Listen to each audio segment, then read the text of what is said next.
Now that we know the case will be dropped, right?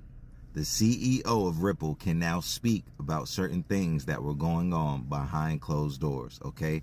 Right here in this video, he addresses, right, the banks and their stance right now on what is going on. Please pay attention. I've been trying to help you guys understand what was the sauce, right? I mentioned stable coins every time.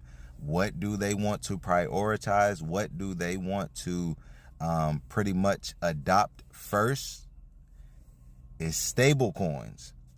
Okay, guys? He even mentioned, I think people are underestimating, right, the value that stable coins will bring to this space. Check it out, guys. Please listen all the way through. He's even going to address, right, the supply. Please listen. Everybody wants to speculate on what's going on with XRP and its tokens that are in the supply or in escrow, right? The reserves. Please listen to this video, guys. Get the facts. We building a foundation for education, okay? Listen up. So when you think about what's possible in terms of financial institutions, there's been a lot of conversation about loosening of regulations and red tape when it comes to the financial industry and its interactions with the crypto community. What are you actually seeing happen? Are banks really warming up in a way that's significant right now?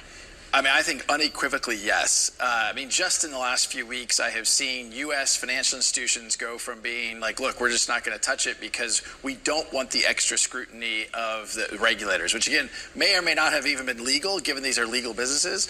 But you have large banks who used to say negative things, now saying positive things. I think the two areas you'll see the most activity in the short term, one is around custody.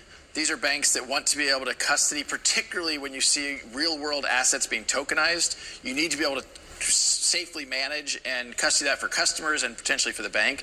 And the second is around payments. I mean, the global payments infrastructure still remains very dated. Wires are slow. I just had a wire that I was sending over euros disappear for 5 days. That's surprising in a world of the internet. So one part of that payments infrastructure that I'm watching really closely is, of course, stablecoins. Sure. There is starting to be more clarity in Washington, and you're seeing people starting to use stablecoins in really interesting ways. I think about Robinhood, for example, using stablecoin in terms of facilitating 24-hour trading. What's next? I mean, if you think about the next forefront of stablecoins now that the U.S. is getting toward clarity, what's possible? Well, I think we're underestimating how big that might get. Today that market's about $230 billion. So I think some smart people think that may go